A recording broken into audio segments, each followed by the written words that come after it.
신약전서 270페이지입니다.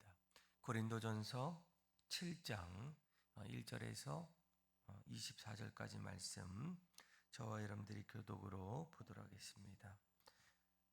제가 먼저 읽겠습니다.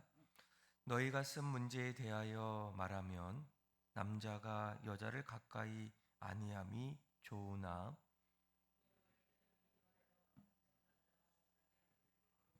여자마다 자기 남편을 두라.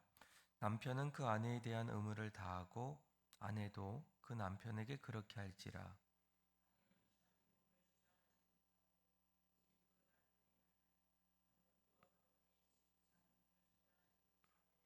오직 그 아내가 하나니 서로 분방하지 말라. 다만 기도할 틈을 얻기 위하여 합의성 얼마 동안은 하되 다시 합하라. 이는 너희가 절제 못함으로 말미암아 사단이 너희를 시험하지 못하게 하려 함이라.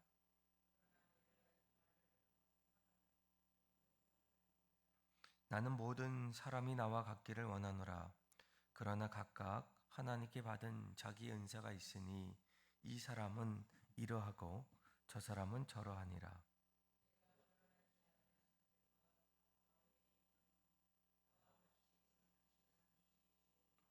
만일 절제할 수 없거든 결혼하라. 정욕이 불같이 타는 것보다 결혼하는 것이 나으니라.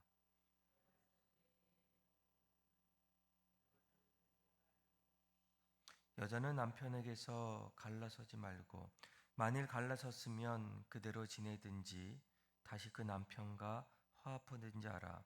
남편도 아내를 버리지 말라.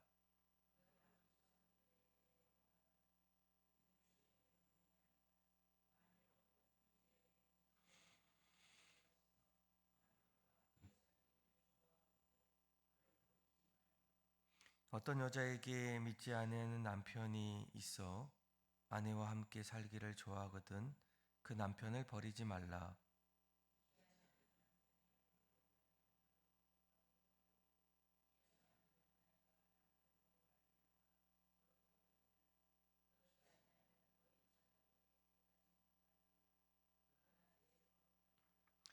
혹 믿지 아니하는 자가 갈리거든 갈리게 하라. 형제나 자매나 이런 일에 구애해야 할 것이 없느니라. 그러나 하나님은 화평 중에서 너희를 부르셨느니라.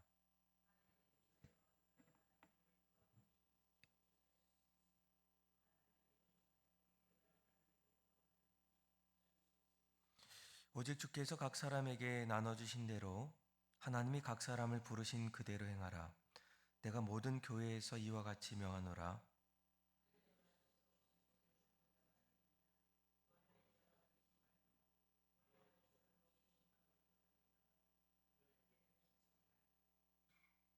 할례 받는 것도 아무것도 아니요 할례 받지 아니하는 것도 아무것도 아니로되 오직 하나님의 계명을 지킬 따름이니라.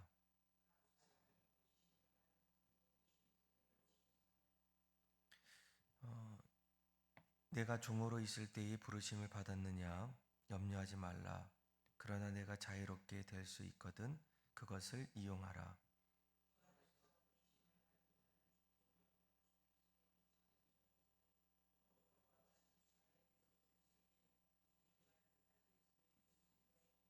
23절 그리고 24절 같이 읽겠습니다.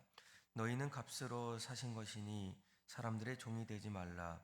형제들아 너희는 각각 부르심을 받은 그대로 하나님과 함께 거하라. 아멘. 여러분, 문제가 없는 인생이 있겠습니까? 아마 인생을 살다 보면 인생의 자리에는 수많은 문제들이 찾아옵니다. 어쩌면 문제 없는 인생은 문제가 있는 인생이고 사실 문제 있는 인생은 정상적인 그런 인생이겠죠. 교회도 여러분 마찬가지 아니겠습니까? 교회 안에 성도들의 모임 또 함께 하다 보면 그 안에는 교회 안에서도 수많은 문제들이 일어날 수 있게 됩니다. 오늘 우리가 읽었던 이 고린도전서 7장부터 이제 고린도전서 16장까지 말씀을 읽어보면 고린도 교회 성도들 교회 안에서 수많은 문제들이 발생했을 때 이 문제들을 어떻게 하나하나 지혜롭게 해결할 수 있을까? 그래서 그 문제들을 교회를 개척했던 사도 바울에게 보내게 됩니다. 교회 안에 많은 문제들이 일어나는데 그 문제들을 어떻게 해결할 수 있겠습니까? 라는 거예요. 그래서 오늘 1절 말씀을 보게 되면 이렇게 얘기합니다. 너희가 쓴 문제에 대하여 말하면 이렇게 얘기하죠. 아마 7장의 말씀은 특별히 결혼, 그리고 독신, 그리고 이혼, 재혼에 대한 그런 부분들을 이야기하고, 또 이제 우리가 다음 주 8장은 이제 그동안 그 시대에 그 지역에 우상을 섬겼던 사람들, 우상을 섬기고 난 이후에 이제 끝나고 난 이후에 음식들을 이제 먹게 되는데, 예수를 믿고 난 이후에 우상 제물을 음식들을 어떻게 해야 할까? 또 9장에서는 사도 바울의 이 사도권에 대해서 과연 하나님 앞에 사도는 어떤 사람인가? 또 10장에서는 우상 숭배와 자유에 대해서, 그리고 11장은 예배에 대해서, 12장부터 또 14장까지는 하나님이 우리에게 주신 은사, 각 다른 은사에 대해서, 성령의 은사에 대한 그런 여러 가지 생각들, 그리고 15장은 부활에 대해서, 16장은 연보에 대해서, 아마 고린도 교회 성도들에게도 그 안에서 많은 문제들, 그 문제들을 앞으로 어떻게 하나님 앞에서 해결할 수 있을까? 이 문제를 사도 바울에게 보내게 됩니다. 아마 많은 성경학자들은 아마도 스테마나나 부드라도나 아가이고가 그 편지를 가지고 이제 사도 바울에게 갖다 주지 않았을까, 이렇게 추정하게 되고, 그 문제를 가지고 사도 바울이 하나하나 고린도 전서를 통해서 고린도 교회 성도들에게 너희들이 갖고 있는 여러 문제들 하나님 앞에서 어떻게 바라보고 또 어떻게 다뤄야 할지를 하나하나 말씀해 주고 있다라는 거예요. 오늘 7장은 무엇보다 이 고린도 교회 성도들 안에 결혼에 대해서, 또 혼자 사는 독신에 대해서, 그리고 결혼했을 때 서로 맞지 않아서 이혼했던 사람들, 또 그 안에서 다시 재혼하는 문제들, 과연 인생 속에서 결혼하는 것이 좋은 것일까? 또 독신으로 사는 것이 어쩌면 더 영적인 것은 아닐까? 그리고 결혼할 때 배우자가 여전히 믿지 않았을 때 이혼하는 것이 더 나은 것일까? 그리고 남편이든 또 아내든 사고나 질병으로 이제 가부가 되었을 때 재혼하는 것, 또 그것이 가능한 일일까? 아마 거기 안에서도 많은 사람들의 여러 가지 의견들이 있었을 거예요. 그래서 오늘 말씀은 무엇보다도 사도 바울이 하나님의 뜻 안에서 이 문제들을 하나하나 다루기를 원합니다. 여러분, 우리가 이 결혼에 대해서 아마 결혼하신 분들 대부분이 결혼하신 것 같은데, 이 결혼은 무엇이겠습니까? 성경을 보면 무엇보다 하나님의 선물이라는 거예요. 창세기 2장 말씀을 보게 되면 하나님께서 이제 천지를 창조하시고 남자 아담을 지으시게 돼요. 근데 하나님이 보시기에 아담이 어떻습니까? 독처하는 것, 혼자 사는 것이 너무나 안쓰러워 보입니다. 그래서 그의 갈빗대를 뽑아서 아담의 돕는 배필로 하와를 주게 돼요. 아마 이 두 사람은 인생을 함께 이렇게 살아가게 됩니다. 아마 결혼이라는 것은 무엇보다 하나님이 우리에게 주신 선물이라는 거예요. 우리가 이 사실을 꼭 기억하셔야 됩니다. 최근 들어서 이제 비혼주의, 독신, 이제는 너무나 자랑스럽게 그렇게 여기는 분들도 있어요. 결혼은 어떻게 생각해요? 그러니까 저는 비혼주의자입니다. 혼자서도 행복하게 또 아름답게 살 수 있습니다.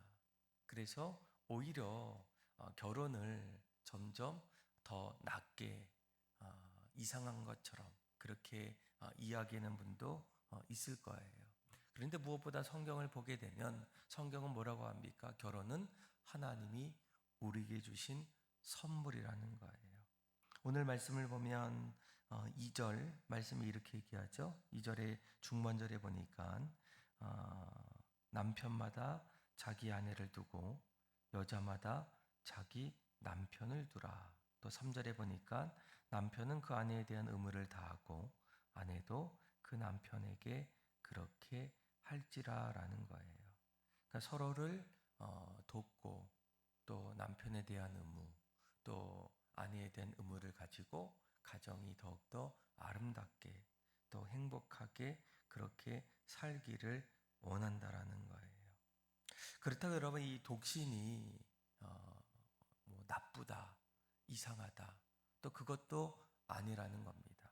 아마 오늘 본문을 보게 되면 독신 역시도 하나님이 우리에게 주신 은사라는 거예요. 아마 사도 바울도 그도 이렇게 얘기하죠. 아마 8절, 9절 한번 읽어볼까요? 특별히 7절 중반절에 보세요. 7절에 이렇게 얘기합니다. 나는 모든 사람이 나와 같기를 원하노라. 그러나 각각 하나님께 받은 자기 은사가 있으니 이 사람은 이러하고 저 사람은 저러하니라 라는 거예요. 그러니까 사도 바울이 이렇게 얘기합니다. 여러분들도 나와 같기를 원해요. 그 사도 바울은 어떤 사람입니까?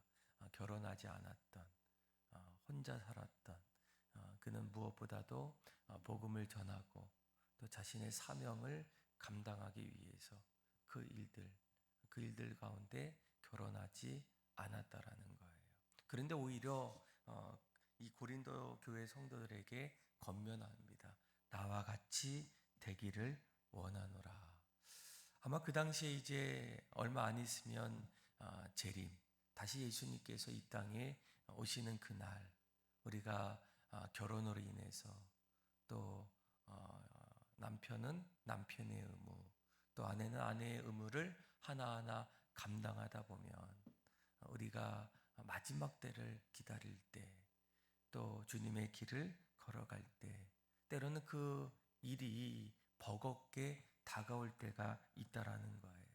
그래서 사도 바울은 이런 모습을 통해서 만약 너의 인생에 하나님이 혼자 너의 인생의 길을 걸어가기를 원할 때 그건 역시도 괜찮다라고 이렇게 이야기합니다. 아마 예전에는 제가 어렸을 때는 결혼하는 거 그것은 인생에 있어서 정상적인 그런 모습이었다라고 그렇게 얘기하는 분들이 많았고 또 독신으로 또 결혼하지 못하는 이제 그런 모습들을 돌아볼 때 뭔가 그 안에는 부족함이 있지 않을까 이런 사회적인 문화들이 있었어요. 그런데 우리가 성경을 하나하나 들여다보게 되면 바울도 독신이었고 또 예수님도 이 땅에서 그 사명들을 감당하다가 그렇게 승천했던 그 모습들, 특별히 오늘 사도 바울은 뭐라고 합니까? 여러분들이 나와 같기를 원한다라는 거예요. 자, 우리 한번 8절, 9절 한번 읽어볼까요? 시작. 내가 결혼하지 아니한 자들과 가부들에게 이르노니 나와 같이 그냥 지내는 것이 좋으니라. 만일 절제할 수 없거든 결혼하라. 정력이 불같이 타는 것보다 결혼하는 것이 나으니라. 아멘. 그러니까 사도 바울은 나와 같이 결혼하지 않는 것도 괜찮다라고 이야기하고 또 그러지 않을 경우에는 어떻게 합니까? 결혼하기를 원한다라고 얘기해요. 그래서 여러분, 무엇보다 성경 우리에게 이렇게 얘기합니다. 결혼은 하나님이 우리에게 주신 선물이다. 그리고 독신도 하나님이 우리에게 주신 은사다라고 얘기해요. 그리고 또 10절부터 말씀을 하나하나 읽어보면 또 무엇이 나옵니까? 이제 이혼한 사람들, 또 재혼한 사람들, 그 사람들을 어떻게 바라봐야 할 것인가라는 거예요. 여러분, 이혼은 무엇보다 인간의 연약함으로부터 출발합니다. 하나님이 가장 원하시는 것은 무엇입니까? 그 두 사람을 통해서 회복하길 원하고 또 다시 화목하기를 원한다라는 거예요. 15절에 이렇게 얘기하죠. 혹 믿지 아니하는 자가 갈리거든 갈리게 하라. 형제나 자매나 이런 일에 구애될 것이 없느니라. 그러나 하나님은 화평 중에서 너희를 부르셨느니라라는 거예요. 그러니까 남편이 믿지 않았을 때, 또 아내가 믿지 않았을 때 어떻게 살아갈 수 있을까? 전도하고 또 영혼을 구원하기 위해서 기도하며 또 함께 살아가는 것 반드시 필요합니다. 그런데 때로는 그것이 되지 않았을 때 오늘 성경은 뭐라고 얘기합니까? 갈리는 거, 그런 거 갈 수 있다라는 거예요.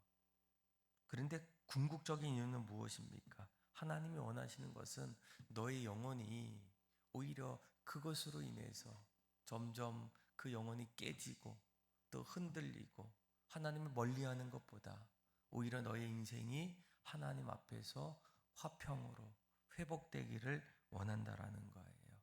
그래서 여러분, 결혼을 하는 것이 중요하겠습니까? 결혼을 안 하는 것이 더 좋은 것이겠습니까? 이혼하는 거, 또 재혼하는 거, 무엇이 중요하겠습니까? 그런데 오늘 성경은 우리에게 분명히 이야기합니다. 가장 중요한 것은 우리가 결혼한 상태, 또 이혼한 상태, 또 아니면 재혼한 상태, 그것을 말하는 것이 아니라 하나님은 우리를 각자의 모양대로 부르셨다는 거예요. 그리고 그 부르신 자리에서 우리가 과연 어떻게 살아가야 할까라는 겁니다. 6절에 이렇게 얘기해요. 6절에 보니까 그러나 내가 이 말을 함은 뭐라고 얘기합니까? 허락이요 명령이 아니라는 거예요. 반드시 혼자 살 필요, 혼자 살아야 됩니다. 이런 명령이 아니라는 겁니다. 그리고 더 중요한 것은 7절에 이렇게 얘기해요. 7절 다시 한번 읽어볼까요? 시작. 나는 모든 사람이 나와 같기를 원하노라. 그러나 각각 하나님께 받은 자기의 은사가 있으니 이 사람은 이러하고 저 사람은 저러하니라. 아멘. 그러니까 사도 바울이 가장 강조하는 것은 무엇이겠습니까? 하나님께서 각 사람에게 주신 은사, 그렇죠? 그래서 이 사람은 이렇게도 하고 또 저 사람은 저렇게도 한다라는 거예요. 그러면서 하나님이 우리를 부르신 그 자리는 각각 다를 수밖에 없다는 거예요. 여러분 17절에도 이렇게 똑같이 얘기하죠. 우리 한번 17절 한번 읽어볼까요? 시작. 오직 주께서 각 사람에게 나눠주신 대로 하나님이 각 사람을 부르신 그대로 행하라. 내가 모든 교회에서 이와 같이 명하노라. 아멘. 그러니까 사도 바울은 하나님께서 각 사람에게 부르신 것이 다르다라고 얘기해요. 근데 어떤 사람은 내가 결혼했는데 너무나 좋고 또 그 결혼 모습들이 우리 자녀들, 그래서 내 경험으로 있을 때 반드시 결혼해야 된다. 또 어떤 사람은 이혼을 하니까 너무 좋아서 어떤 사람에게 결혼은 하지만 꼭 이혼은 해야 돼. 이렇게 이야기하는 사람들도 있을 거예요. 그런데 그것이 우리에게 정답이 아니라 오늘 성경 우리에게 뭐라고 합니까? 하나님은 각자에게 나눠주신 대로 그 부르신 대로 그 일들을 감당하라는 거예요. 그러면서 유대인들이 가장 중요하게 여겼던 할례에 대한 부분들을 가지고도 또 설명하게 돼요. 18절에 이렇게 얘기하죠. 같이 한번 18절 보면 할례자로서 부르심을 받은 자가 있느냐? 무할례자가 되지 말며 무할례자로 부르심을 받은 자가 있느냐? 할례를 받지 말라. 왜요? 할례를 받는 것도 아무것도 아니요. 할례 받지 아니하는 것도 아무것도 아니로되 오직 하나님의 계명을 지킬 따름이니라. 그러면서 20절에 이렇게 얘기합니다. 각 사람은 부르심을 받은 그 부르심 그대로 지내라라는 거예요. 여러분, 우리가 결혼을 했느냐 이것이 중요한 것이 아니라 또 이혼을 했느냐 아니면 비혼주의로 살고 있느냐 아니면 과부이냐 이것이 우리에게 중요한 것이 아니라 성경 우리에게 뭐라고 합니까? 가장 중요한 것은 하나님이 각자 부르신 그 자리, 그 모습이 다르다라는 거예요. 그러면 가장 중요한 것은 무엇이겠습니까? 그 부르심 앞에서 우리가 하나님 앞에 거룩하게 살고 있는가라는 거예요. 자, 우리 한번 14절의 말씀 같이 한번 읽어볼까요? 시작. 믿지 아니하는 남편이 아내로 말미암아 거룩하게 되고 믿지 아니하는 아내가 남편으로 말미암아 거룩하게 되나니 그렇지 아니하면 너희 자녀도 깨끗하지 못하니라. 그러나 이제 거룩하니라. 아멘. 그러니까 하나님이 우리에게 원하시는 것은 무엇입니까? 거룩한 삶이라는 거예요. 내가 결혼하면서 남편과 또 아내로 살아갈 때 그 가정 안에서 하나님 앞에서 거룩함으로 살고 있는가? 또 독신으로 살아갈 때 그 자리에서도 하나님 앞에 거룩함으로 살고 있는가? 내가 다시 누군가 재혼을 했을 때 그 자리에서 또 여전히 하나님이 그 자리를 부르셨을 때 거룩함으로 살고 있는가? 그래서 이 데살로니가전서 4장에 보게 되면 하나님의 뜻은 이것이니 너희의 거룩함이라라는 거예요. 하나님께서 우리를 어떠한 모양으로 각자의 자리에서 부르셨을 때 그때 가장 중요한 것은 무엇입니까? 결혼을 했을 때 그것이 가장 정답일까? 또 결혼하지 못했을 때 그게 더 좋은 것일까? 아니면 한번 결혼하고 이혼하는 것, 다시 재혼하는 것, 그것이 더 좋은 일일까? 성경은 우리에게 그렇게 말하고 있지 않아요. 내가 이런 모습, 저런 모습으로 있을 때 더 중요한 것은 무엇입니까? 하나님 앞에서 거룩함으로 살고 있는가? 하나님의 뜻 가운데 하나님의 기쁨으로 살아가고 있는가라는 거예요. 여러분, 오늘 이 7장 고린도전서 7장의 말씀은 한마디로 이렇게 얘기할 수 있습니다. 하나님은 모든 사람을 결혼하라고 부르지 않으셨다는 거예요. 그렇다고 모든 사람을 독신으로도 부르지 않으셨다는 거예요. 무엇으로 부르십니까? 하나님은 모든 사람이 거룩하게 살기를 원하시고 부르셨다라는 거예요. 저와 여러분들이 오늘 이 말씀을 꼭 기억해서 지금 내가 있는 그 자리에서 무엇보다도 했느냐 안 했느냐 또 했느냐 이런 부분보다도 여전히 하나님이 각자의 자리에서 부르실 때 내가 지금도 하나님 앞에서 거룩함으로 또 하나님의 기쁨으로 살아가고 있는지를 돌아보고 하나님 앞에 영광 돌리며 믿음으로 살아갈 수 있는 저와 여러분들의 삶이 다 되기를 주님의 이름으로 축원합니다. 기도하겠습니다. 하나님 아버지, 우리의 생각들 또 우리만이 갖고 있는 가치관들 하나님 앞에 비추게 하여 주셔서 하나님이 우리에게 말씀하신 그 말씀이 삶의 중심이 되게 하여 주옵소서. 사도 바울이 말한 것처럼 하나님은 우리를 각자의 모양대로 부르셨을 때 그 자리에서 여전히 거룩함으로 살고 있는지를 돌아보게 하여 주시고 날마다 우리의 삶이 하나님의 기쁨이 되게 하여 주옵소서. 예수님의 이름으로 기도합니다. 아멘.